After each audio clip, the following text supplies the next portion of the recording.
So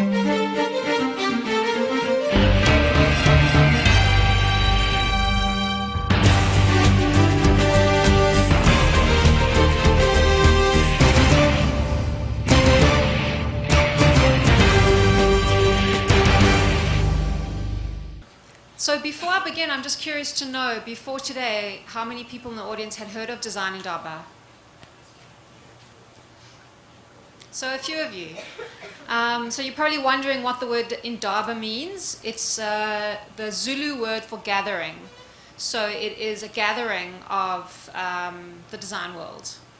But before I start talking about how to conquer the international market, I think it's very important to know where we're coming from, because that has played a very big role in the formation of Design Indaba and what it does. And also I think in order to go out and make a contribution to the world, you really have to, as Rasmus was also saying, you have to play on your strengths and know who you are. So Design Indaba was born from the upsurge of confidence in South Africa's democratic future, with a vision that the creatives will inherit the earth. Its concept was bigger than just simply design. It was very much inspired by the social inequalities of South Africa. So that has always been very much part of our mission as in Design Indaba. We're in a strange situation in South Africa. I'm sure there's some similarities with Brazil, but also some differences, in that we have a wealth of natural resources, and they're a blessing, but they're also a curse, because they've led to minimal investment in human capital, in creativity, and in education. So we are very much playing catch-up. Design Indaba was founded to redress that imbalance. We envisage a society that places store in ideas.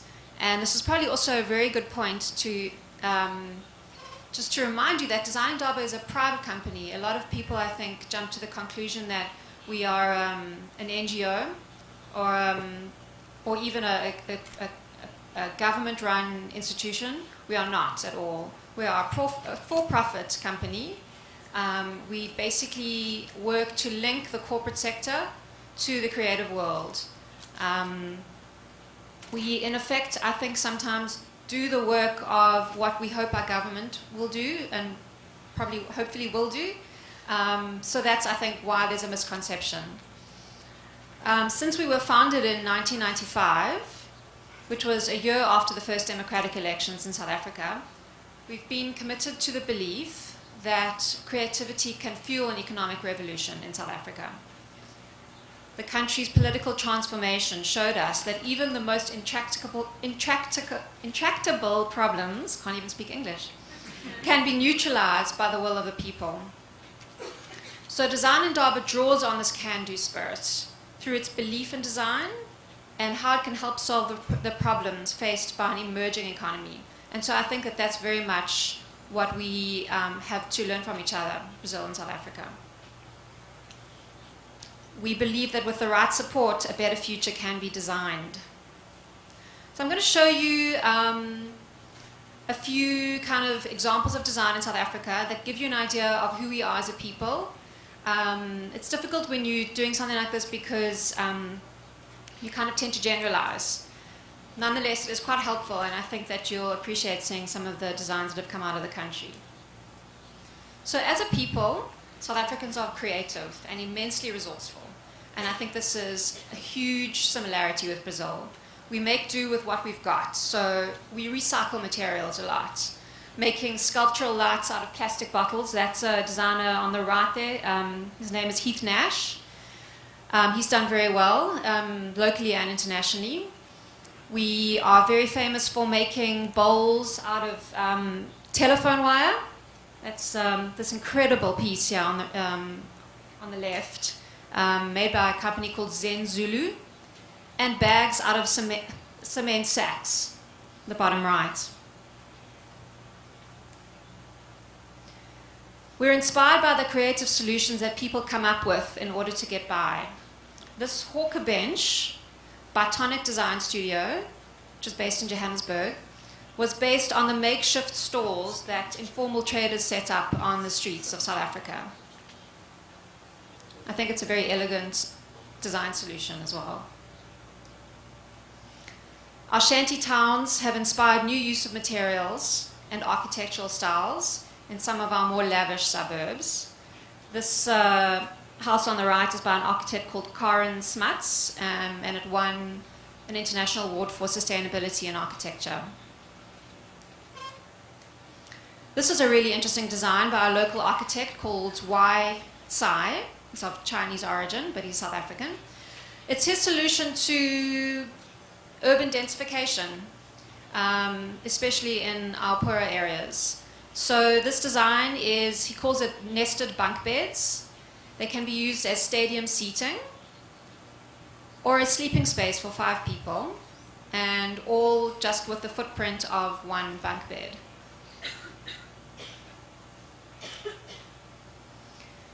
There is still a place for protest and much to protest about in South Africa. So even though our kind of classic era of political protest is over, there is still a lot of content for people who want to make social statements, and there really is a lot to say about social inequality.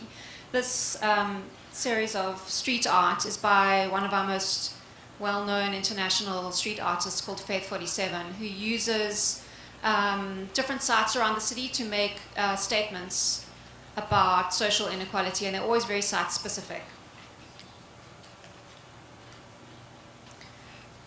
This is a designer who I get really excited about. His name is Laduma, I'm not going to be able to pronounce his surname correctly, Nkolo. He's of Xhosa extraction, and he came up with a range of men's knitwear made out of wool and mohair, which uses the patterns from Xhosa beadwork. Very colorful, very vibrant. He wanted to find a way of designing knitwear patterns that drew on his own tradition as an antidote to the very preppy styles that, like Pringle or Argyle sweaters. Those are very traditionally actually worn by Xhosa men after they've gone through their initiation ceremonies. They're all kind of very smart, wearing houndstooth checked trousers and brogue shoes, and their Argyle sweaters. But Laduma decided he really wanted to come up with something that drew more from his own culture. South Africans are endowed with an innate knack for storytelling, and I think that comes in part from our sense of oral history. We've seen a surge of illustrators with very intensely personal styles coming out of the country in the last 10 years. These that I'm showing you here are from a graphic design journal called eJuicy, which was created by a Durban graphic designer called Garth Walker. So for us, and everything that I've just shown you, creativity is capital. We see it as a vital national asset. So what do? We started off with a conference. That's how Design Indaba established itself. The reason being that we wanted to create a forum to expose South Africa's then very isolated creative industry to the world's brightest design talent. So in the 17 years that the conference has been held, it has become a fixture on the global circuit and a platform for thought leadership and the exchange of innovative ideas. It's independently curated with a focus on case studies and ingenious problem solving rather than just inviting designers who can show us their beautiful portfolios. And the conference attracts contemporary industry designers from around the world, both as speakers, we normally have about 40 speakers a year, and as delegates who just come and attend the conference. We've had people like Sir Terence Conran, Jaime Chayon, René Redzepi, Marcella Rosenbaum, Rennie Remarkers. We've really had the most incredible lineup of designers come and speak. The conference has led to a cross-pollination of talent, bringing international designers to South Africa for workshops, lectures and commissions throughout the year as well, and also facilitating the outsourcing of South African talent abroad. So it's become an amazing connecting point where magic happens. It's not just a conference where people come and sit in the audience and listen. There are all kinds of connections made and things that happen afterwards. The other thing we do is the Design Indaba Expo, which was established in 2004 to provide a commercial platform for the best South African designers to market their goods and services to the local and global markets. And actually, this is specifically what I do within Design Indaba. I manage the expo. It's the country's premier showcase for design across all sectors, and the only one of its kind in South Africa, and I'm sure in Africa as well. We have jewelry, fashion, craft, decor, furniture, architecture, digital design. Pretty much everything is represented on the floor. The Design Indaba Expo has grown really incredibly every year, from 40 exhibitors in 2004, which was the first year it was held, to 367 this last year. In fact, this year's expo was the largest we've ever had, covering a total of 7,300 square meters. And over the 4 days that it was open to the public, we attracted just over 40,000 people. It gets incredibly crowded in there, actually. This growth attests to the robustness of the creative sector in South Africa. And we've actually contributed an incredible amount to the emerging economy. We're very careful every year to do business impact studies to be able to show how much of an effect we've had. The total value of orders placed on the expo floor this year was just over 180 million rand, which is about 42 million real. Is that right? And that was 40 million rand more than the previous year.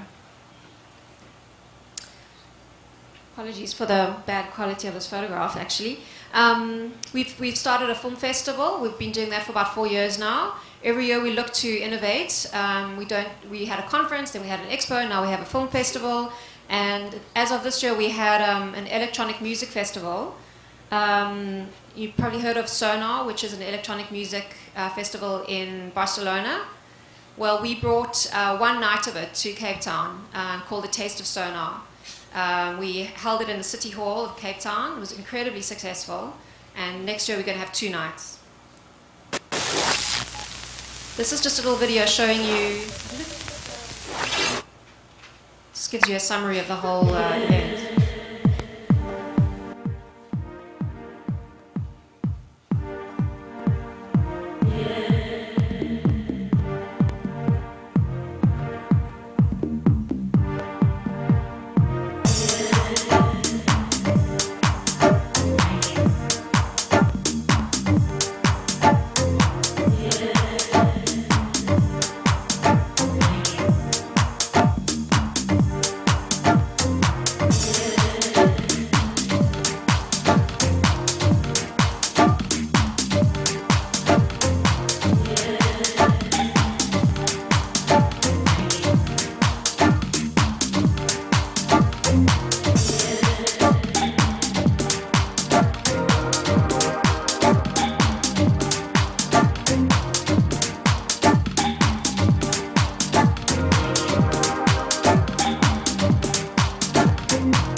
Looks like a lot of fun, hey? So who's coming next year? It is, a lot of what you saw there as well is we like to charm the speakers and the VIPs who come from overseas to make them fall in love with Cape Town and South Africa.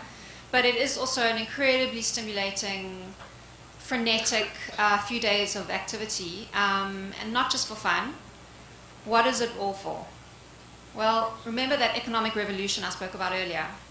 Over the past 4 years, the total contribution to South Africa's GDP of the entire Design Indaba event has reached 1 billion rand. That's about 2.3 million real. And we're really proud of that. We just hit the 1 billion rand mark this year. Besides the flagship conference and expo, Design Indaba has expanded into all different other kinds of activities, which it has been doing for quite a while now. We are involved in media, we publish a magazine, we have a website that regularly puts out new content and videos. We are involved in advocacy and education and activism as well. And it's the activism that I want to speak about next. So our commitment to the industry is throughout the year. It's not just about those few days of that event. The 10 by 10 housing project is something that we initiated to provide dynamic housing solutions that would change the perception that low-cost housing is outside the realms of design innovation and architectural significance. Like Brazil, low-cost housing is a pressing need in South Africa. This is the reality of what you see all over South Africa. This is the government's solution. Very cookie cutter. It's not very realistic. What you find happening is that people are now starting to expand. Of course, they find it very difficult to live in a little box. So they're expanding into their backyards with shacks. There's also, the last few years, a lot of these houses which were built straight after the democratic elections in '94 are now starting to have problems with leaking roofs and bad workmanship. So for the 10 by 10 project, an architect called Luyanda Mpahlwa designed a single family home that leveraged the extremely tight budget that we gave him by borrowing elements from indigenous mud and wattle building techniques. Design Indaba constructed 10 of these houses in Freedom Park, which is a township in Greater Cape Town. And there's a video I'm going to show you now, which just conveys it so much better than I could explain. My video disappeared.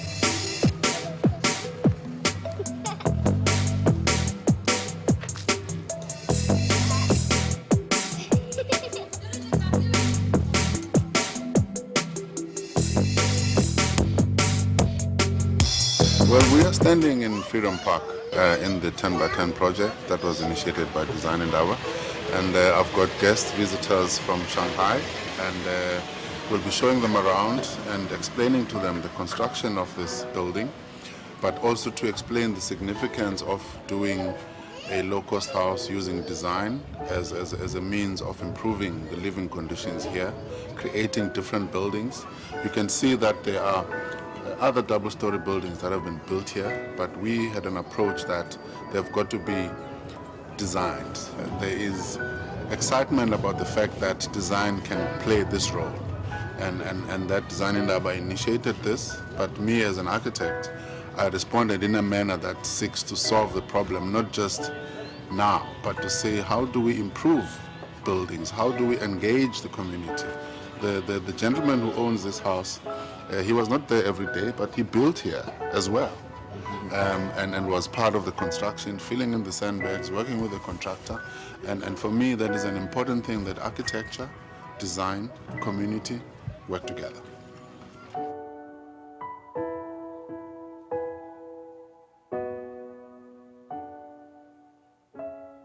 The problem of weather, rain, water is a big problem. So it is very important that we had to think about ways of how to make sure the building lasts longer and the timber that we use lasts longer. The houses have been fitted with solar geysers. In order to get enough light in the buildings, we spread small windows along the whole facade.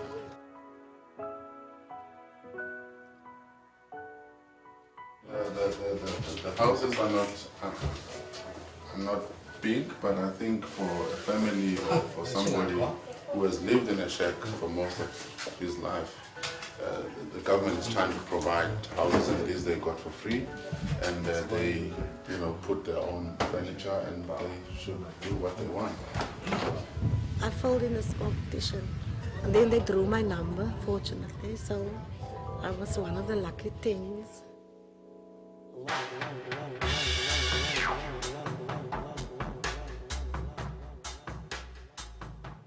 同时，它还能够依靠当地民众共同来参与建造。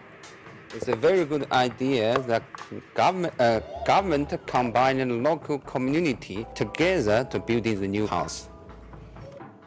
希望我们在今后有关的领域能够展开积极有效的合作，比如说倡议设计大会啊、倡议等等之类都可以。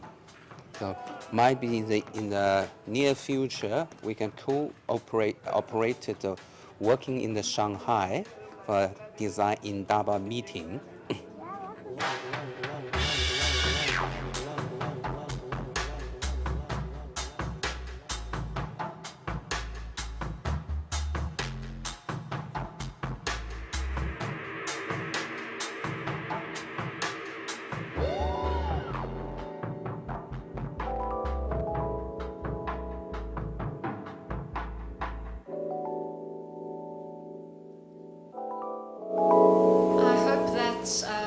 The video was translated into Portuguese as well.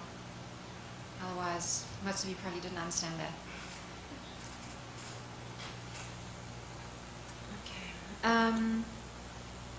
So in our South African context, design has never been just about producing more stuff. It's ultimately about problem solving, and sometimes that has extended for us into arenas that don't necessarily have anything to do with design. In August 2011, we were moved by the news reports that were coming through from Somalia, where 29,000 children had died in 90 days. So Design Indaba rallied its network of corporates and creatives for a mercy mission, and we secured access to an airplane, cash and value in kind commitments, and dispatched a plane to Mogadishu with 11 tons of food and other provisions. And this is the kind of thing that we've been able to do purely because of the network of contacts that we've built up in the corporate world and the creative world, both in South Africa and abroad. This is another project that we did much more recently for Mandela Day, which is held on the 18th of July every year. We helped facilitate the transformation of a shipping container into a library for a very poor community called Blikkiesdorp, in an area outside of Cape Town. We collaborated with an architect, actually the same architect who made the nested bunk beds, to refurbish the exterior of the container, and we worked with an interior designer to turn the inside into a warm and friendly space that was conducive to learning. And this is our latest initiative, Your Street, which I think it's really interesting time for it right now because it was launched a year ago, and within a year it has just taken off. The idea behind it is that it liberates design from the realms of the gallery and the shopping mall and lets it loose where it can have the greatest impact, which is on the street.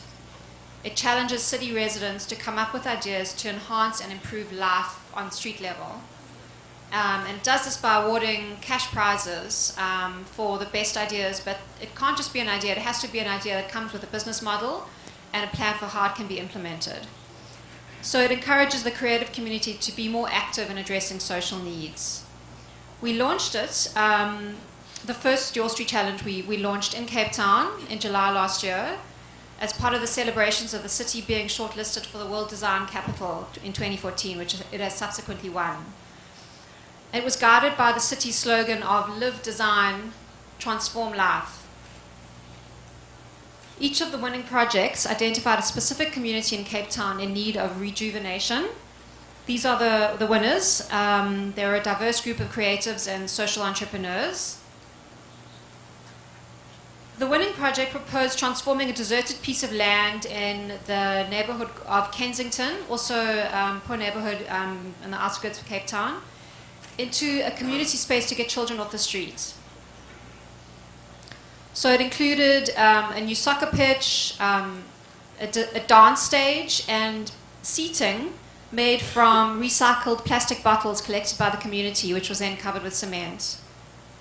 And I'm going to show you a video at the end of this so that you can see the final product.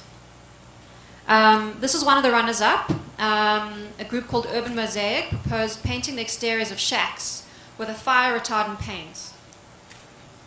So the project is intended to stop the spreading of fires, which I believe is also a really bad problem here in the favelas, and prevent the loss of lives and the thousands of homes that are destroyed every year, as well as to bring some color and beauty to a very poor area. The second runner-up was a project called Let Us Grow. It's an urban farming initiative that is transforming unused plots of land in the middle of a city, turning them into city gardens to provide fresh produce for restaurants and residents, and it's also creating employment. And part of the design was actually a very compact and secure shed to store materials. And then the final runner-up was a really charming project called Violet's Walk, a group of young creatives who live in an area called Woodstock, which is becoming very gentrified. It's a very artsy, hip, edgy neighborhood. They wanted to find ways to preserve its character and encourage its diverse residents to engage with each other more on the street. So they came up with the idea of creating a clearly marked walking route with resting benches placed strategically along the way. And the project was inspired by this woman, Violet George, who's always encouraging her neighbors to get out and be active and walk more on the streets. The winners all received their funding in December last year, and 2 of the 4 projects have been completed already. So I'm just going to show you a quick video of the main winner in Kensington, so you can see how it's taken off.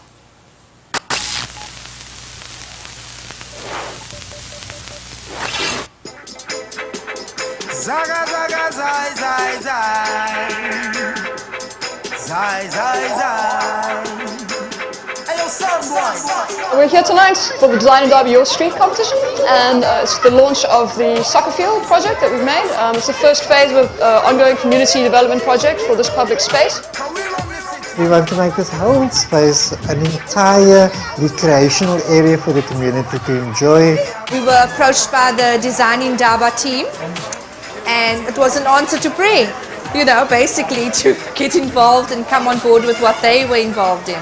The idea that we had was for sport, to draw the community closer to each other, sort of the idea that sport will get our kids off the streets, get them into more positive and productive activities, and also I think leading into the idea that if we cultivate a positive team community sort of sense, that the community will start looking after each other and the project itself, and I think in that sense it's going to be a knock-on effect to being a safer, healthier, happier community.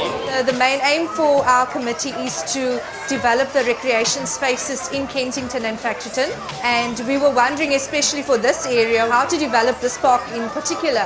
We're going to green the area completely.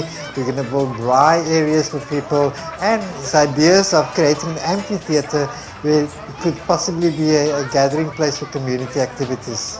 How can we bring soul, life and other elements to community lives and to communities that are not as, how would I say, privileged as other communities?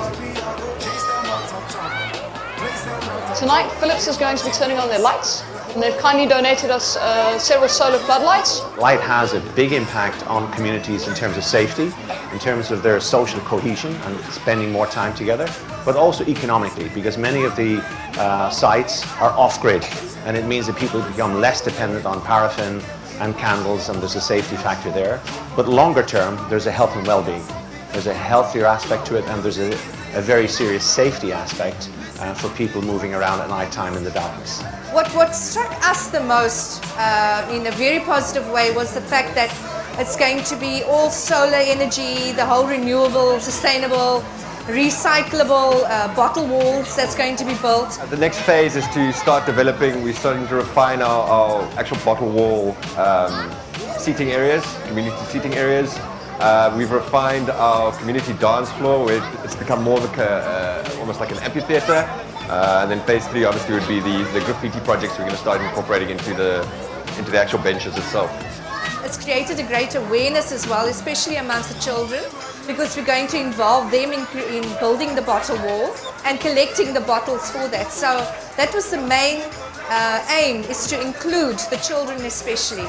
You know, get them involved, get them aware of recycling.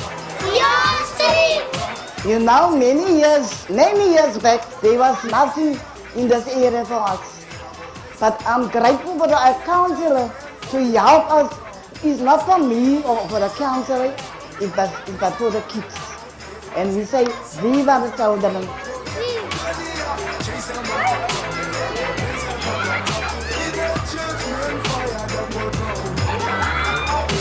We've had good response, I think, when we've actually dealt personally with people, telling them about the project. So we had to collect signatures, we had to do a petition for the city parks to show that the community was behind it. So when we've gone door to door and doing those things, the community have been very enthusiastic about it. Bring sort of the idea of design into guys from the city and city council who approach it from a very sort of more engineering, technical point of view. Sorry, I'm going to stop it because I'm almost out of time and I want to move on. Just quickly tell you about the next chapter for your street, which is really important. Okay, so it's basically like just taken off like wildfire. We've launched it in Johannesburg and Durban. We've given out the prizes for Johannesburg. This was seating made out of recycled old worn-out tires for commuters waiting for taxis. This is the winning design in Johannesburg. And this is one of the runners-up where the design was to create display and seating for vendors who sell their arts and crafts on the sidewalk. And the amazing thing about this project is that it really is applicable to anywhere in the world, but not because it tries to be universal, but because it is really drawing on the specific problems of each community. So the incredible thing about it is that it has actually gone global now. We all have public sector inefficiencies in every city around the world, and there are always places where designers can intervene for the public good. So it's about creating new avenues of expression for design where the community becomes the customer. And it's also so fascinating and poetic to me how something that is so hyper-local, literally not just about your city, but your street, has legs for the rest of the world. You know, if you make a design that is fit for 500 streets, then you will appeal to no street. But if you appeal to your street, you will appeal to 500 streets. Because something in Cape Town or Johannesburg might be applicable to Vienna or Eindhoven, which is the next phase where it has been launched. It was just the awards were just given out at Dutch Design Week literally yesterday. And we're in discussions with quite a few other cities around the world about launching it. So if any of you have any interest, come and chat to me. But we are talking to Rizor and Santiago, Sao Paulo, Sydney, Austin, New York. So hopefully your street will be coming to a neighborhood near you soon. So this is, if you want to know more about it, this is the website. Otherwise, Design Indaba has a lot of incredible content. You can learn more about it on our website as well. Thank you.